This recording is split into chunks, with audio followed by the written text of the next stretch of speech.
All right, sports fans, how's everybody out there doing? William Martin coming at you one more time here on YouTube with another edition of the 300 Pounds of Sports Knowledge Podcast. And on this edition of the 300 Pounds of Sports Knowledge Podcast, I have the privilege of being joined by the man, the myth, the legend, and all of the above, Mark Jenkins. Mark, how are you doing this evening, man? Doing great, Will. Thanks for having me, man. Always a pleasure. And, tonight's a good one, man, for sure. Oh, listen, definitely, man. I thought about this, after, reading a recent article, and I immediately thought of you. And I said, you know what? We've got to share our opinions on this matter. And the matter at hand is that recently, South Carolina women's head basketball coach Dawn Staley let her voice be heard that she doubts that we'll see an NBA team hire a female head coach, female as a head coach. But is she right? I mean, this past summer, Staley did interview with the New York Knicks for their head coaching vacancy, which ultimately went to Mike Brown.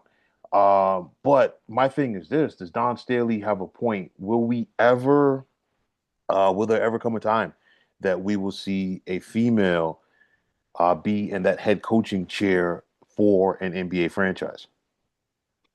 I mean, I think it's going to be something that's going to take some time. I think the time should be sooner than later. Personally, I'm a big proponent that I think it should be sooner than later. And I've got, tons of reasons why.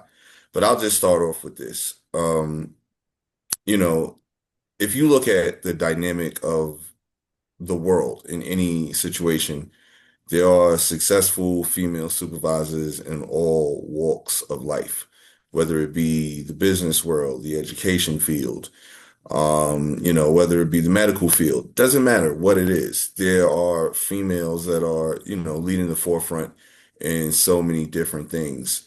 And before I even like really dive into this, I got a little preamble. I am what many people consider a guy's guy. So before I even start, going all of this, I like big steaks, medium. I like me a good ice cold beer. I am a Colt, guy's guy. Colt 45 or OE, man? Neither. I can't do the malt liquor, man. I like, but you know what I mean? So I say all of that to say when I'm going to my stance on this, I don't want people to think that, I am something other than what I am. Hmm. Now, like I said, in all walks of life, there are successful supervisors. In my personal field of what I do, 9 to 5 in insurance, like my original mentor was a woman, and she was great at it. And if maybe she wasn't my original mentor, maybe I'm not where I am, years later or whatever. Who knows? But I think that the we're definitely in the time where it needs to be strongly considered. With Dawn Staley saying she doesn't think it's ever going to happen, I hope that's not a thing. I think we're still some time away from it, unfortunately. But there are several coaches, her, um, right there at the forefront, Becky Hammond, another one. Those two, I think of. I think that those two in particular, like right now, have enough coaching ability, enough clout within the game, and then also knowledge to where they could successfully do a better job than some of the people that get recycled and rehired that maybe shouldn't. So that's where I want to kind of kick it off. I don't want to take too much time from the opening, but yeah, we got a lot on this one, man. Nah, listen, man, you're 100% right on that. I mean, I feel like this. I feel the time has come, okay, that we should see a female head coach in the National Basketball Association. I mean, there are some females out there, first, some personally that I know that are coaching who are doing phenomenal jobs. And my whole thing is you're always going to have the naysayers, or they're going to say, well, yeah, what about the distraction, this, that, and the third? I'm like, listen, we have seen teams bring in distractions all of the times because they think that they could help them win games. I mean, let's be realistic about it. A guy like Isaiah Thomas with all of the sexual harassment allegations with the Knicks, they were dead serious about bringing him in, to run the Liberty. And I'm like, wait a minute. You had a guy who basically got let go of the Knicks for sexual harassment, and you want him to run a all-female team. My point is, people like that consistently get jobs.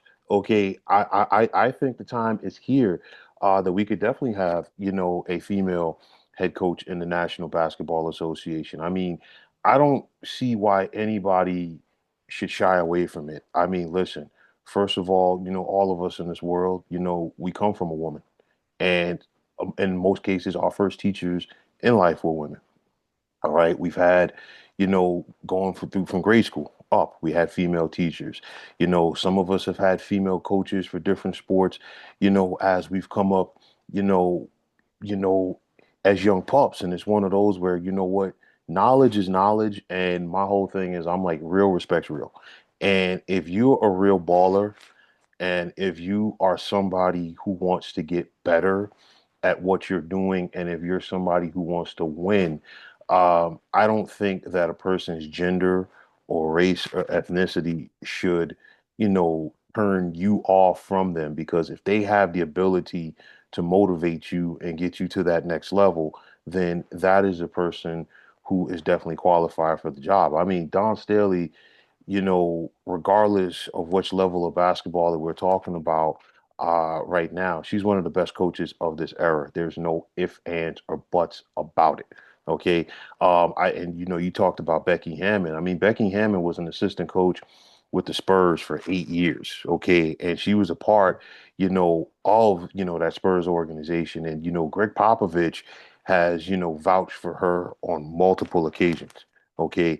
And if you get that anointment from Pop, that's saying something. And I mean, you look at what Becky Hammon has done as a head coach in the WNBA. We're talking about 3 championships in the last 4 or 5 years Yeah, with the Las Vegas Aces.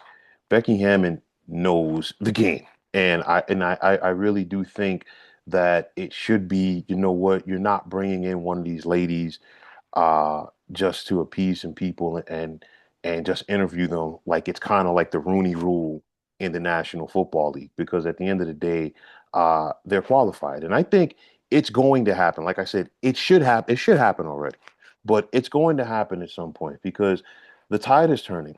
You look at the National Football League. We have assistant coaches on the sidelines that are females. We have female referees. We have female referees in the NBA. We just saw our first female umpire in Major League Baseball. So definitely, the tide is turning, and hopefully sooner rather than later, it gets to the point where we say, you know what, you're not shocked if a female is hired, for a head coaching position, just like you're not going to be shocked if a minority is hired for a specific position in the sports world. It should be a given. And like I said, if somebody's qualified to do the job, so be it. And I'm totally with you. Enough with seeing the recycled retreads who we know can't get it done. right. Let's put the best person out there to lead our team. Absolutely. And, like I take it to, how many times have we seen like a splash new person like get hired, whether, Hmm. whatever sport it is, whether they're reaching from the pros down to the collegiate level to a guy who's never had any experience Hmm. coaching any type of pro ball, and Right. they'll take the chance. Right. And I'm all for that Hmm. because, if you got a person 3, 4 times, hey, the most they can do is maybe get you out the first round of the playoffs if you're lucky. Right. You know what it is with this person. Right. Maybe they're a better coordinator. Maybe they're a better assistant, or whatever the role is that they're gonna call it in whatever sport that we're talking about. Hmm. And I love when they go ahead and they reach for the person in the collegiate level, or maybe even a high school level in some Yeah. situations, and bring that guy up and say, hey, let's give this guy a chance. Perfect example. Look at what I love what the Giants just did, San Francisco Giants by hiring Tennessee's coach. It was a brilliant move. I mean, yeah, you get a lot of flack from a lot of people saying this guy has no pro experience. How is he going to make it? Hey, guess what? Tennessee's had a successful program for the past few seasons, like dominant almost. Yeah. And why not go ahead and take a chance on a guy who's shown that he's a good X's and O's guy on the baseball diamond to really, figure out how to construct lineups, how to get the best out of his players, how to constantly get a rotation going. And Hmm. it's no different with this topic that we're talking about with why not go ahead and get a successful coach from the female ranks. This individual is showing that they can dominate. Both of those candidates that we talked about, they're dominating their respective fields. If you really think about it, like, okay, college with Dawn Staley is a little bit more wide open than it is in the WNBA with Becky Hammon, but still multiple championships coming from these programs over a short period of time. And they're not showing any sign of slowing down. Like, if you think about this year with the Aces as far as a coaching job, just coaching in general, if you look at, they were dead in the water midway through the season, I think 12 and 12 or Yeah. 14 and 15, something like that. Hmm. And all of a sudden, they just go on this sick run from that point all the way through the playoffs, where I think from that span, they lost like 3 games from Yeah. that point on. So that's coaching right there. And I Absolutely. mean, hey, guess what?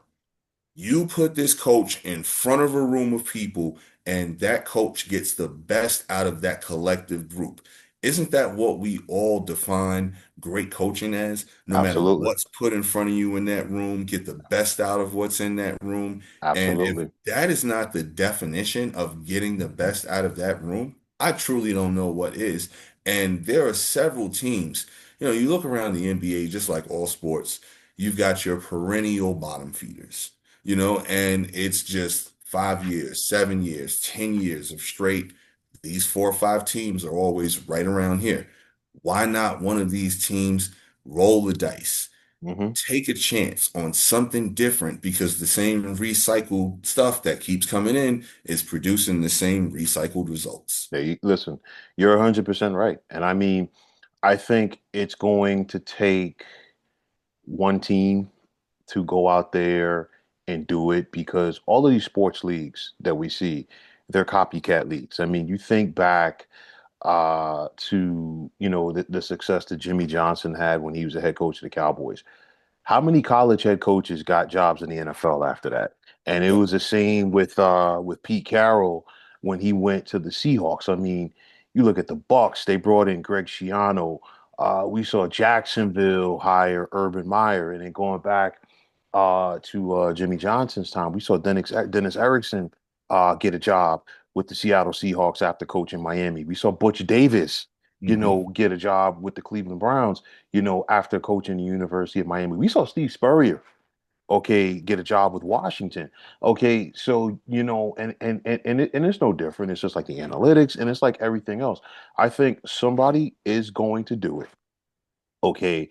And when they do it, and if that person that female has success leading that team, I guarantee you that there are going to be other teams, plural, that are going to do it. I mean, again, like I said before, some people they're going to they're going to lean on on the distraction thing because of course the media coverage, and I totally get it, but at the end of the day, if somebody gives you the best opportunity to win, their gender should not matter. And I know there's also going to be the skeptics who are going to say, well, what happens if you have to fire this person for not doing a great job? I'm like, listen,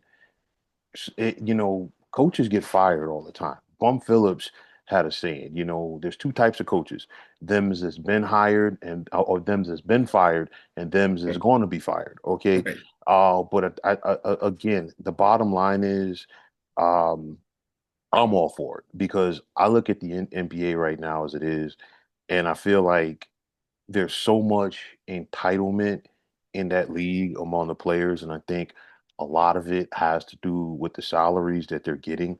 You don't really see that for the most part in the women's game. Okay, you look at the WNBA, those ladies are hungry. Okay, they've got something to Mhm. prove. Okay, and you look at it collegiately, and for me, collegiately and in the WNBA, it's a better fundamental game than what we're seeing on the men's side. Okay, that's number one.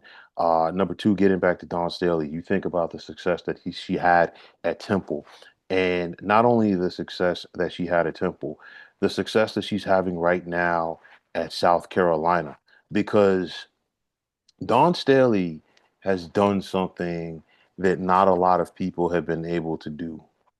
Don Staley has made Gino Auriemma have to sit up in his chair. Mhm. Okay. And you think about it. I mean, before Gino Auriemma and Connecticut got to that level, like mid 90s, it was a Pat Summitt show. Yep. Okay. In women's basketball. And Gino's Huskies said, you know what? It's our time. And it was just UConn domination after UConn domination. And of course, Connecticut is still a dominant program, but South Carolina has come along and said, you know what? Okay, there's room at this table for us to eat as well. So I think if you want a great basketball mind to lead your organization, I truly do think you should not just bring one of these ladies in for an interview just to say, oh, we did it. No, you need to go out there and bring one of them in and give them serious consideration for the job. Anybody who's played ball growing up, in their respective area or whatever like that, you played with female hoopers, okay? And it's one of those where when we played, we like most of us, we never had a problem, and the ones that did have a problem really shouldn't have had a problem to begin with. But nonetheless, none of us had a problem, playing against ladies because again, at the end of the day, you knew if somebody could hoop, somebody could hoop, and it's one of those where any ladies that I played with, growing up, guess what? They always had respect from the fellas. Nobody treated them different, this, that, and the third. Because again, it's one of those where real respects real.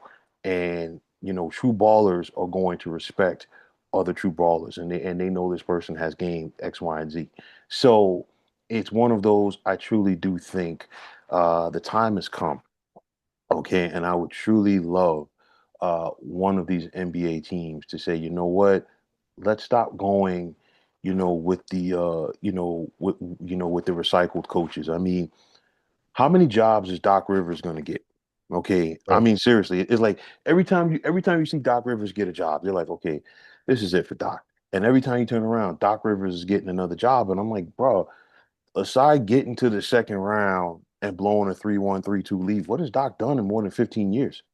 See, it's funny when you said that because as soon as I hear Doc Rivers getting a job, I'm Hmm. thinking, okay, how soon is he gonna blow a 3-1 lead? That's the first thing that goes through my mind Hmm. like every time. Yeah.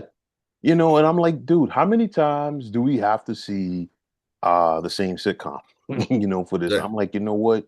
Give somebody else an opportunity. And for me, I totally embrace it. And again, I hate to sound um like the broken record or whatever like that, but I'm like, listen, the time has come. And maybe, because I feel like some of the guys in the NBA right now, there is an extreme lack of accountability, among them, especially from the star players. So maybe you bring somebody else in that could possibly hold, these guys accountable and say, hey, you know what? Listen, you need to do X, Y, and Z better. And again, I'm like I said before, I'm not trying to sound like a broken record, but I'm totally for it, man.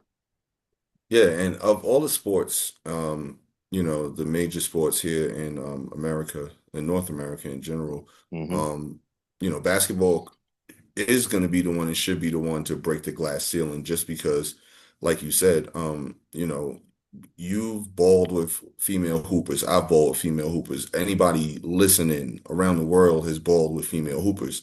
And that's the one sport that kind of translates. The other one I'd probably say globally And I don't Soccer. know, it would be soccer, like if they've ever had a female head coach for like a Premier League team or anything like that. I'm not But sure.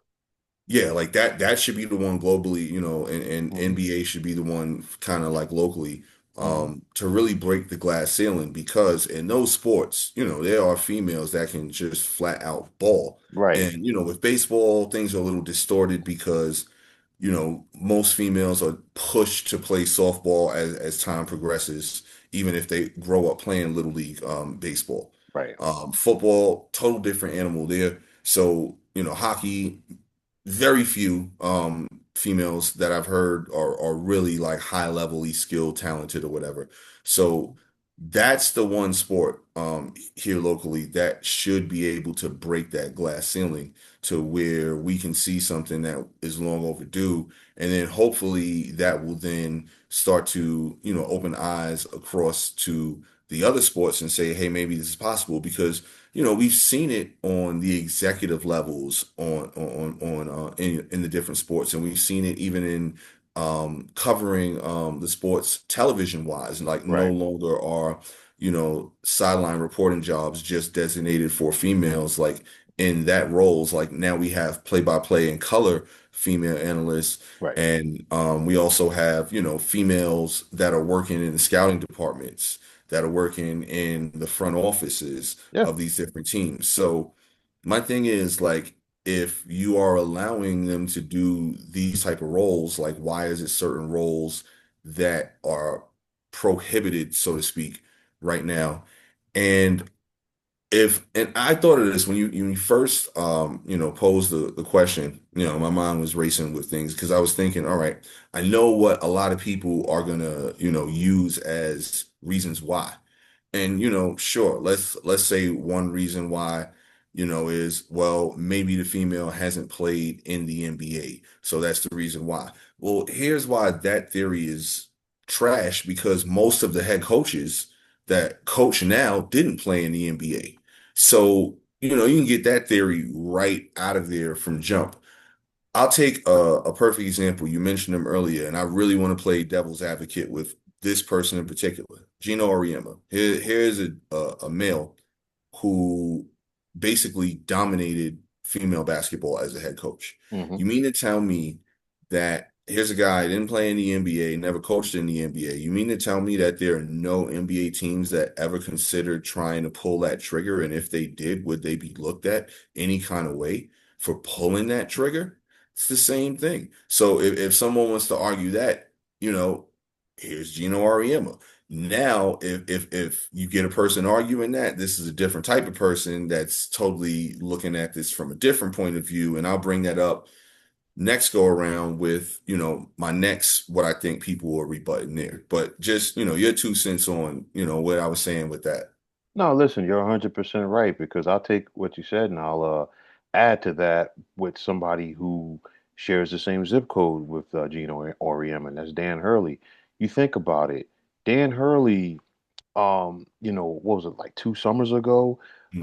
The Lakers were going to give him a blank check to come out Hmm. there and coach their team. And Dan Hurley, never good enough to make it in the NBA. His brother was.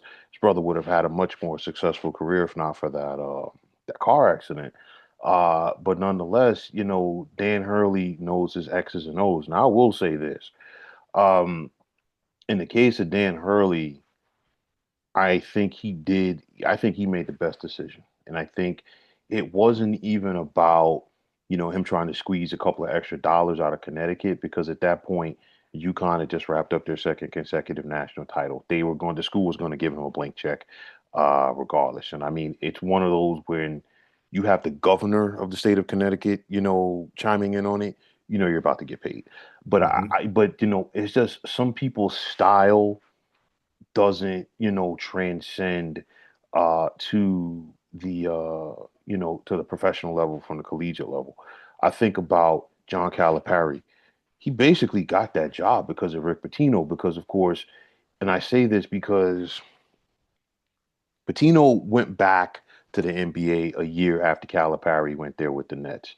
But it was one of those where Patino had already had success as an NBA head coach with the Knicks before he took the Kentucky job. But a guy like John Calipari, he's just meant for the college game. Somebody like the late Bobby Knight. Bobby Knight was meant for the college game. I simply don't see Bobby Knight flying in the NBA. I know like a lot of guys, vouch for Coach K. I know Kobe loved Coach K. Kobe was going to go to Duke, had he have not, come straight out of high school. And then of course, Coach K, coach on the Olympic teams. But as much as a lot of people love Coach K, I don't think it would have worked out for him in the NBA in the same fashion. But nonetheless, we've seen college head coaches, get jobs in the NBA that left us scratching our heads. I think about the Cleveland Cavaliers several years ago when they hired John Beeline, and that was a disaster Mhm. from the word go. I think about LeBron's first run with Cleveland and how it ended, and the Cavs brought in Tom Izzo to interview for the job, and of course he didn't take the job because they couldn't get a guarantee from LeBron. And Tom Izzo was not going to leave Michigan State to coach a LeBron-less Cavaliers team. So it's one of those where, like you said, we have seen so many times where head coaches have gotten NBA jobs without any previous NBA experience. It's to the point now, some of these NBA franchises are hiring head coaches from overseas who have never stepped foot onto an NBA court. Okay, and they're being brought in now. So clearly, these teams can go out there and they are thinking outside of the box. And I'm like, hey, you know what? If you can think out of the box overseas, if you can think out of the box collegiately, you darn well should go out there and be able to think out of the box and bring in a female head coach. If she is the best person qualified, if she's the best X and O's person for the job, you know what, then go for it. And I think, Becky Hammond's tenure as as an assistant coach with the Spurs and one of Greg Popovich's top assistants, okay, which should tell you something right there. Right. Okay, because Greg Popovich did not bring her in just to check off something on a bucket list to say, well, we as a Spurs organization hired a female assistant. No, he brought Becky Hammond in because she knows what she's doing. Hmm. Okay. And I think that right there should have been an eye opener for a lot of people in the NBA. And again, three championships in the last 4 years, I do believe, as a head coach in the WNBA. Becky Hammond is more than qualified. I mean, we have seen former NBA players go to the WNBA. Bill Laimbeer, I think at first they were the Tulsa Shock. Well, they were the Detroit Shock, then the Tulsa Yeah. Shock. I know Michael Cooper coached the Los Angeles Sparks. And I'll flip it around for 1 second. We've had female head coaches in the big three. Okay. Derek Fisher too. Yeah, Nancy Lieberman. She coached in the Yeah. she's coached in the big three. And Nancy Lieberman, one of the greatest ball players, you know, Mhm. from her era. So I mean, again, the time has come. The time is here. I would love to see it. And I don't think, you know, I don't think it would be a distraction as much as I think it would be excitement because I think it would it would be the dawn of a new day for the Mhm. NBA. I think it would be the dawn of a new day for sports in general. And I would like I me personally, I would totally embrace it. And because again, I truly do feel that the time has come. And I'm just tired of seeing the retreads, man. I'm just so tired Yeah. of it. Give us somebody new, give us a fresh mind, give us somebody, with some new ideas. And but again, it goes back to the fact that some of these teams, they can care less about winning either, you know. Yeah. No, absolutely. And, I didn't even look at it from that point that you kind of brought up from the juice factor. Like, Hmm. as far as, think about it, sports, entertainment, we've covered that over and over again. And just from the juice factor, Could Hmm. you imagine the excitement that now that produces to that franchise, that city, that state, that market Yeah, of the world. yeah. Like I take into, just look at Caitlin Clark. Let's put her in this consideration right here. Hmm. Just look at the juice that she brought the WNBA Yeah. by being, something new, something fresh that, hadn't really been seen. Kind of a female version of Steph Curry, if you Right. will, doing kind of excitement things, kind of almost Pistol Pete-ish with the Right. dribble as well. Right. So could you imagine now if now you are, inserting a female head coach at the top of your franchise? And let's just, let's take into consideration the perennial losers in the in the NBA right now, so to speak. Charlotte, You got your Washingtons, you got your Charlottes. Brooklyn. Uh, let's throw New Orleans in there. Right. Um, Brooklyn. they're in it now the Hmm. last couple years. Um, maybe Portland. Yeah. Like really just the last 5, 6 years, just where you're gonna find them. Like Hmm. it's a surprise if you don't find them there. Right.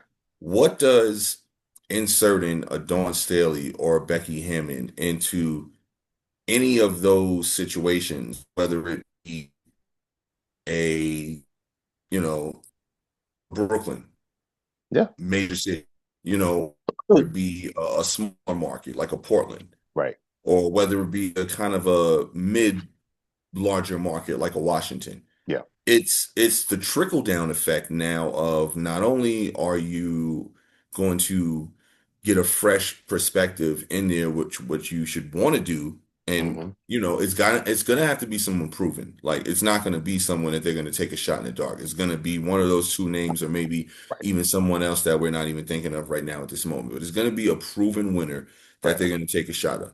So you're bringing in this proven winner to now hopefully change the philosophy within the organization. But the trickle down effect, the juice effect, like I said, you're now going to have, yes, it's going to be attention, but it's going to be good attention because Yeah. you're now going to bring in more ticket revenue, which you should want to do as an owner, because now, if you suck, you're lucky if you're selling out half the building, which in Correct. most NBA arenas is somewhere in the range of 8 to 10,000. So Correct. now maybe you're going from 8 to 10,000 attendance to go 13. doubling that to 16 to 20,000. Right. So why not do that? Now you're also going to get more merchandise being sold. You're now going to boost your female merchandise because now you're going to have a large percentage of females in that market and all across the country for that matter. Now saying, hey, you know what? They took a shot on a female. I'm going to kind of support this team. So now where you have your casual basketball watcher, casual female basketball watcher that really doesn't have an alliance, now you're going to probably garner another 3 to 5 million females that are now fans of your team. Oh, that's so terrible, Mr. Owner, whichever city we're talking about right here. You know what I mean? So you're getting a fresh perspective at the top. You're getting that juice factor as a residual. And hey, maybe it may now change your franchise from being a kind of bottom feeder to maybe being somewhere in the middle and possibly rising higher. Listen, and you're 100% right. I mean, going back to Caitlin Clark, I mean, Caitlin Clark has captivated so many people that people would rather sit down and pay to watch Caitlin Clark watch somebody else play than they Right. would, just watching, another game. That's when you have made it.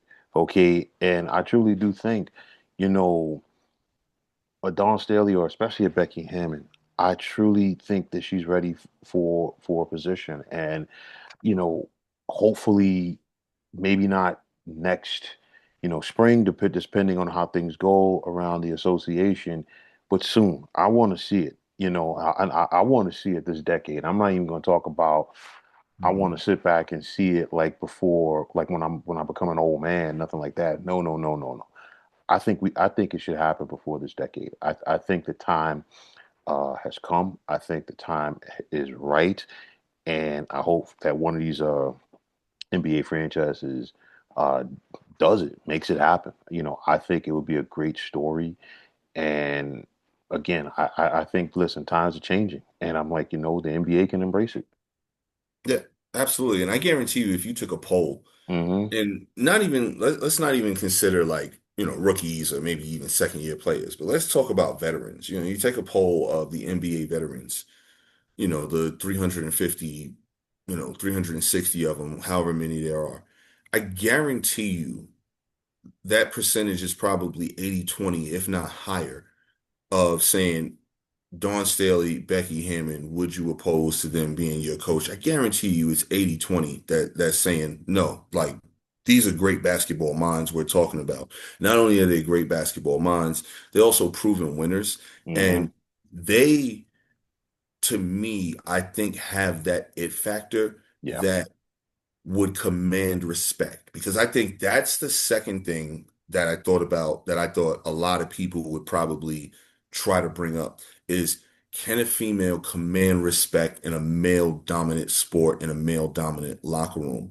And it's no different than, can a male command respect? Because the main reason coaches lose locker rooms is they're no longer commanding respect, or at no point in time did command respect. Right. And that's why they lose the locker room. Right. So those two in particular, I know can command the respect of the locker room, Hmm. because you can tell by Becky Hammond, first and foremost, she did it for 8 years, to your point, in San Antonio. And that Hmm. is a tough, oiled, ran machine of an organization. And It's I not your loosey goosey Charlotte, to where you could probably show up to practice anytime you want, which is and, why they are where they are. This is a tight, oiled machine. and I And guarantee, and just to cut you real quick, I yeah, guarantee you during her time there, Greg Popovich didn't give her like a free lunch, like a free pass. right, You know what right. I'm saying? He's not that kind of guy. And Like, that nothing about him is that. and that's why and that's how she earned his respect.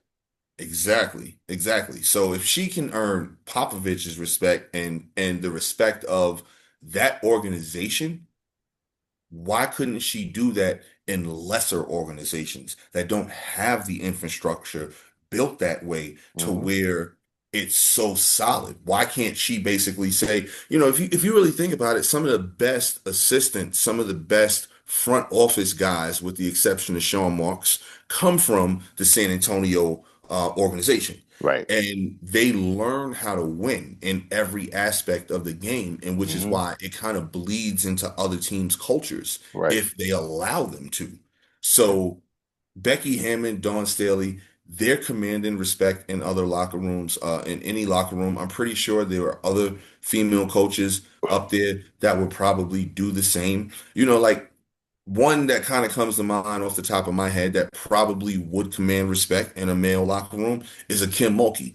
She's been around the block for years. She's got tons of experience. She Hmm. was a player. She won a championship at Louisiana Tech way back in the day. So here, that this is another one that I'm just thinking would be able to command that respect. And there are plenty more, if, given the opportunity, that, like you said, if one gets hired, there's going to be the domino effect, because sports is nothing but copycats. If someone's winning with something, someone's going to copycat the same thing. Yep. And it just takes for one person to get that opportunity. Yeah, listen, I mean, the time is coming. The time is here. Yeah. Listen, I want to see it. You know what I'm saying? I truly do. I know there are other people out there who want to see it. And of course, it's just going to take one of those 30 owners to say, you know what? Let's go out there and make it happen. And again, like I said, the time has come for it, man.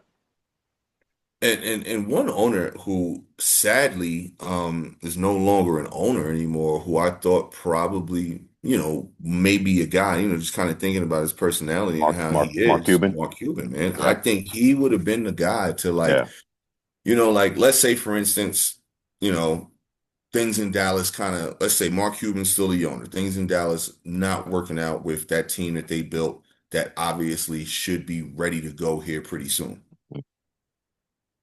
I could totally see Mark Cuban saying, "Hey, let's bring Becky Hammond in Yep. and let's see if she can right this ship right here because we've got way too many pieces Yeah, to not being able to compete for a championship perennially. And she might be the person to, hey, if look what she did with Vegas.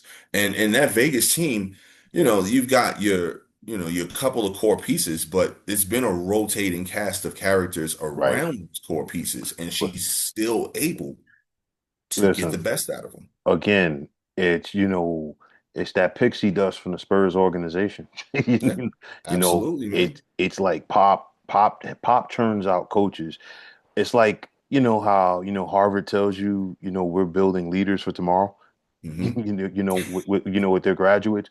It's basically, if you graduate from Pop U, if you want to call it that, as an assistant coach in the NBA, look at what you can go out and do. I mean, I know people want to talk about, Steve Kerr with the triangle from his time with the Bulls, but also listen, Steve Kerr won 2 titles as a player with the Spurs. He was an assistant coach with Pop.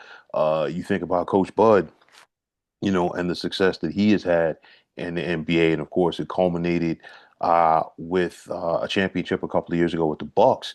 You also think about Sam Presti, who is a GM for OKC. Where did Sam Presti get his start? And we can go right down the list. So it's, to me, I think it's that Spurs organization, it's that pixie dust. That's part of it. But all right, if anybody's old enough to remember, Becky Hammond when she played in the NBA as an example, she was a tremendous X's and O's person. And I mean, I feel like point guards Yep. are good coaches Yep. because they see the game and it's like they see it not only from their position but from the other 9 positions on the court, their four teammates as well as the 5 defenders, and it's one of those where a real point guard makes the other players on their team better. And when Becky Hammond played for the Liberty, for an example, she was a leader of that squad. There was no ifs, Hmm. ands, or buts about it. And you think about Dawn Staley. Dawn Staley had game for days. Okay, Hmm. if anybody didn't have the opportunity to see Dawn Staley play, go back and watch the YouTube games, not clips, games, because Hmm. Dawn Staley had game for days. Okay, and I mean, listen, I could tell you, she probably sent, some dudes crying home back in the day, or off the court, Oh yeah. and but when she was growing up, she looks like the type that what, if she got on that court at 12 o'clock in the afternoon, she wasn't coming off the court until she was tired. Yeah. Okay, so it's one of those where again it goes back to what I was saying before: real respects real, and real hoopers. Listen, real baller that wants to win, like and if she's brought in to be the head coach, they're gonna respect her. Yeah. And you think about point guards, right? They Hmm. they are the quintessential extension of The the head head coach, coach right? on the court, which is why most point guards turn out to be some of the better coaches in basketball. No different than in baseball when it comes to the catcher. Right. Most of your managers, your best managers are going to be ex-catchers in some type of capacity, whether it was a, Mike. starter, backup, whatever. Yeah, I think about Mike Sosha. I think about Joe Girardi. Just to name a few. Yeah. Awesome. So it's certain positions that are kind of intertwined with being able to see the game from a different perspective and being able to possibly parlay that into being a successful coach later on. Right. And then another thing, when you think of those two in particular, they just are built and wired with that dog in them. And in my opinion, in order to really be a really good, successful head coach, manager, whatever, you have to have that dog in you because you have to know when to unleash the hounds, so to speak. Too many coaches are too conservative in certain situations and are coaching for the next game instead of that moment. Right. Like I take it to Aaron Boone. He coached that playoff series like it was for the whole series instead of game by game. And Right. that's where he lost that series. Right. That's why I'm saying, like, in order to be a successful head coach, on some level, you have to have that switch where you can flip it on or off to where Hmm. you need that kind of dog mentality. So that way you can unleash your hounds, so to speak, and let them know now is the time to kind of seize the moment. don't let this moment slip past you. It could be the first quarter, second quarter, third quarter, fourth quarter. Who knows when that moment is? But if Hmm. you're wired a certain type of way, you know, you can sense it in that Hmm. game when that moment is. And that's when it's time to unleash the hounds. So that way you don't let this situation get out of hand to where now you can't save it later on. Yeah, and great coaches, they also know the great coaches also are great at anticipating, maybe a player two ahead. They know their personnel X, Y, and Z. And again, like I said before, just give me the best person, um, who's going to go out there and give me the best chance to win. Mhm. And I mean, I'll tell you like this, for like just going back to Dawn Staley for a moment. Yes, she did talk to the Knicks over the summer. And let's just say, hypothetically speaking, um, if the Knicks did bring her in with I mean, the media is going to talk about the Knicks regardless. Right. It would have been, clearly there had been more media.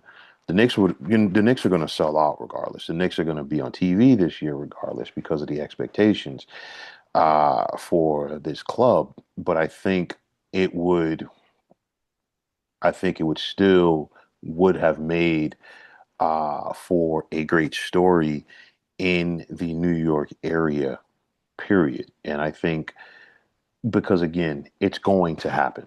All right. Mhm. I'm not doubting it. I truly do think it's going to happen. I would love to see it happen before the end of this decade. But nonetheless, it's going to happen, and I think it's going to be a great story. It's just like anytime that there is a milestone reached, and people can sit back and say, "Hey, you know what? This person did it. I did it as well." And I think it's going to open up a lot of new doors. And I think, like you said, it just takes that one person to be successful. And I just truly, truly hope one of these owners just gets it and just goes for it. I think what maybe has to happen, and this may be a little controversial, this take right here, but Hmm. for what it's worth, the Rooney Rule was good and bad in many ways. Right. And it may have to come to a point where something like that comes to fruition, where there's like a version of the Rooney Rule to where if you have a vacancy, you have to interview at least one female candidate. I Right. don't know how that talk even begins. I don't know what faction of basketball handles that, whether it's the Coaches Association, whether it's the Players Association, the Right. union, who knows.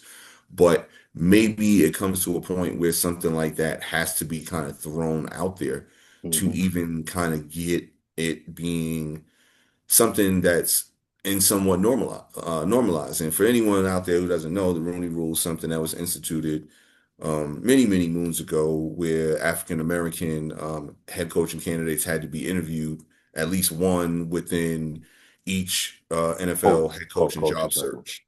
And, you know, it was bad in some ways because it was just basically like, okay, some people looked at it as let's just get this over with. Let's just go ahead and interview someone just so we can kind of get to whoever we wanted to recycle in a good old boy community.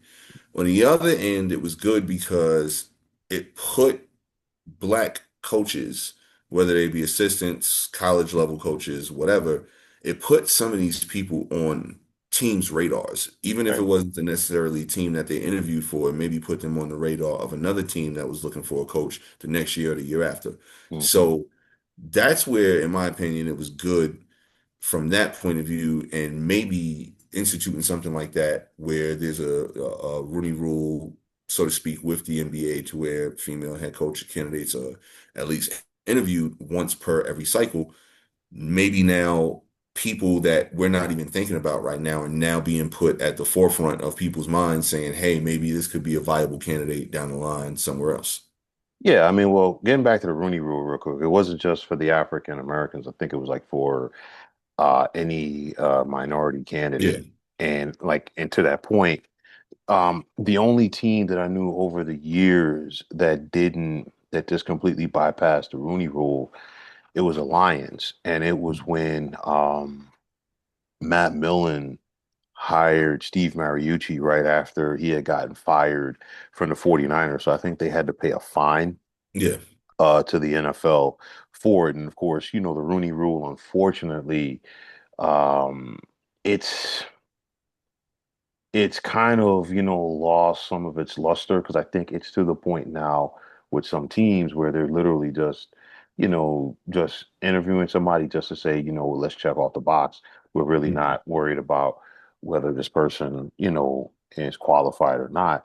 Uh, I don't think I don't think it would come to that in the NBA just due to the fact that there are so many minority head coaches that we have seen over the years. And I think, out of all of the major sports, when it comes to hiring minorities, the NBA for them has really, been at the forefront. And this is not just like a yesterday thing. It's been like that, in my opinion, for decades. I mean, you think about it, Casey Jones with the Celtics, in the Well, I 1980s. don't mean race wise. I mean Okay, gender but wise. Yeah. gender wise, Yeah. yeah, gender wise, definitely.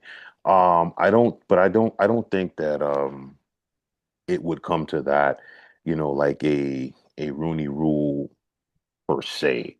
But I do think, again, I just think you just have to have um that one person, that's going to sit up there and say, hey, let's go out there and make it happen. I mean, listen, we've had we still have, female owners in professional sports. I mean, Jeannie Buss, she just sold the majority stake in the Lakers to Mark Walter. And I mean, she's still going to be the governor of the Lakers for at least 5 years or whatever, whatever time frame that it is. I think about so many years. Georgia Frontiere, she was the owner of the first Los Angeles and then St. Louis Rams before. I think once she passed away, her estate sold the franchise to oh my gosh, I see his face right now. Stan Kroenke. Cronky. Right. Um Virginia McClaskey, she took over the Bears and she ran the Bears for so many years after her father George Halas had passed away. And I know Jim Irsay's daughter, I can't remember her first name right now. Please forgive me. Mhm. She's basically taken over the Colts Mhm.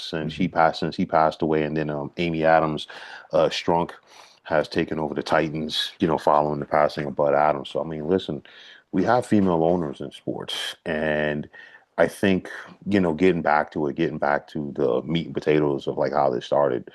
Um, it's going to happen. I truly do think that it's going to happen. I don't think it is going to be a distraction. I think it's going to be excitement, and I think people are going to embrace it.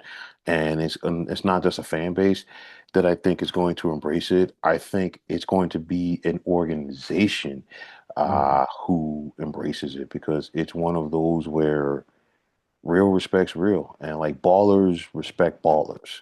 And if you get a female head coach and she comes in there and she knows her X's and O's, guess what? The guys are going to buy in, and it's a trickle down effect.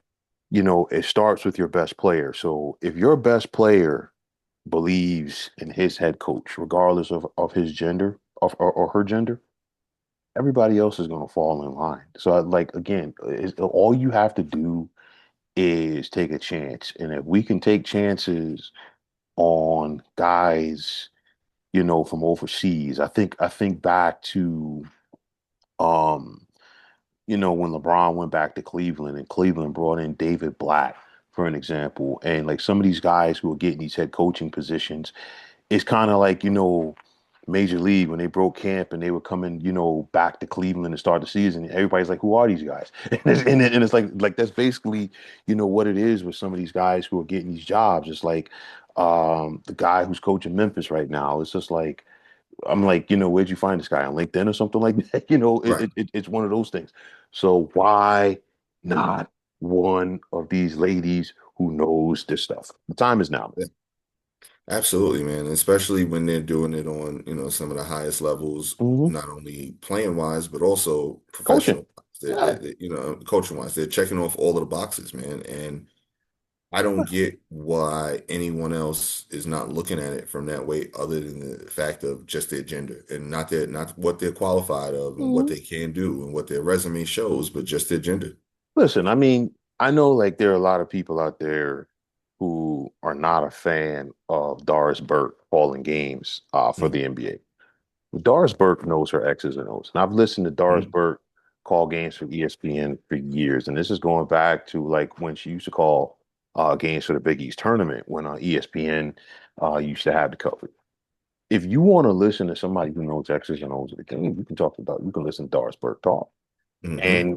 And she's not the only lady out there like that. There are millions of ladies out there uh Mm-hmm. like that. Okay. You have some of these ladies, listen, they'll go out there and straight up hustle guys. On the ball courts. That's how skilled that they are. I always think about um, the stories with Reggie Miller and Cheryl Miller, growing up, as kids out there in Southern California. And of course, Cheryl was so talented that, Reggie basically just was referred to as Cheryl's little brother. Right.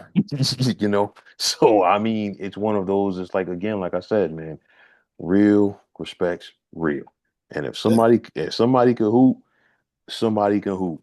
If somebody can coach, somebody can coach. That's the bottom line. absolutely. My favorite story with Reggie and Cheryl is when Reggie tells the story about the night he scored like 40 or 42 or something like that. And he's like, "Oh, I had a great game." He was hyped, in the minivan with everybody. And I asked Cheryl, "How'd you do?" "Oh, scored 100." Like, what you mean? Like, Listen, I mean, again, it's listen. If Cheryl wanted to hustle guys for money for playing ball back in the days, you know what? She could have been like a real life version of oh my goodness, what was the name of Woody Harrelson's character in A White Man Can't Billy Jump? Hoyle. Billy Hoyle, yes. Yeah. And honestly, she probably did. Yeah. Okay. Oh, yeah. And listen, she's not the only one.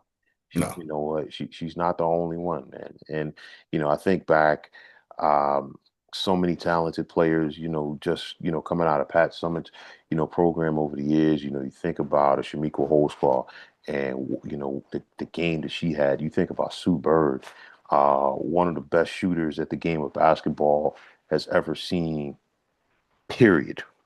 Okay. And, again, you think about what somebody like Caitlin Clark is doing right now. And I think Caitlin Clark is great for the game of basketball. And I think when it's all said and done, I think she's going to be somebody that coaches when her playing days are over. Another person I could see, Candace Parker, man. Yeah, yeah, Just listening to her sometimes on Turner, well, before last year in yeah. previous years, just listening to her, hearing her break the game down. She understands the game on every level that you need to understand the game. And not only does she understand it, but she can sit there and articulate it to other people. And that's the other thing that people don't realize when it comes to coaching. You have to be able to articulate what it is that you see and what you want them to do. And if you have that ability to do that, you are a coach. Listen, I listen to Candace Parker before I listen to Pat Bev any day of the week, man. Oh, yeah. Absolutely, man. But yeah, but listen, there you have it, and I think I truly feel the time has come. Yeah. And I just really think it's time for one of these NBA franchises to go out there, make it happen. And for anybody who thinks that it would be a distraction, I think once they throw that ball up in the air, ain't nobody gonna be talking about it because again, it's all about the best person who's qualified for the job, and that's it. Absolutely. And I truly do think one of these teams this time next spring should really take a hard look and see what Becky Hammond is doing in the WNBA and say, hey, you know what? Let's bring her in, especially and again, she's got the endorsement from Pop. She has a resume to be in this like from where she was an assistant coach in the NBA for years. And you think about it with Becky Hammond, for an example. She was there when you still had the likes of Duncan, Ginobili, Parker, a young Kawhi Leonard. Even DeMar DeRozan at one point went because he was a part of that trade for Kawhi Leonard. So there have been great players who have come through that organization, and again, nobody said anything bad. Nope. So clearly, it's time. Clearly, it's time, man. Absolutely, bro. Clearly. Time is overdue. And teams need to seriously look at that. Hmm. Like these teams that are going to be, those bottom five this year, Hmm. they I need would. to seriously think about it. It, Especially if the Aces go on another run and South Carolina goes on another run this upcoming season. listen, absolutely, and I can tell you like this. The NBA just started up last night. College basketball about to start up, both men's and women's, and barring something unforeseen, you could basically pencil in South Carolina to make at least the Elite Eight. I'm gonna tell you Hmm. that much right now. You know Hmm. what I'm saying? So, like again, let's go out there and make it happen, man.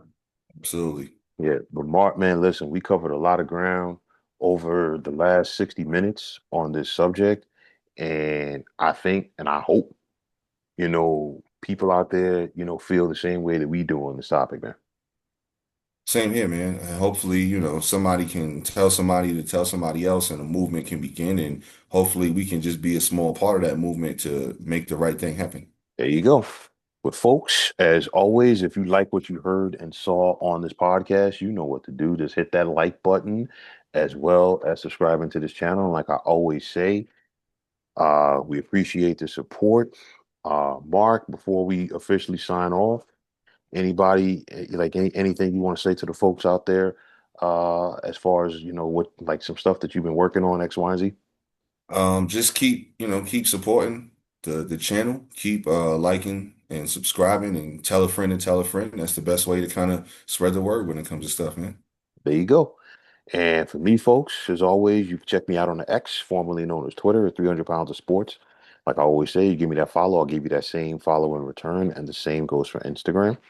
You can check me out at 300 pounds of sports knowledge. And if you're on Facebook, be sure to check out the Sports Depot 365. And as far as I'm concerned, one of the better sports debating sites going on social media. And it's not just me. You could also you will also find Mark Jenkins on that sports group as well.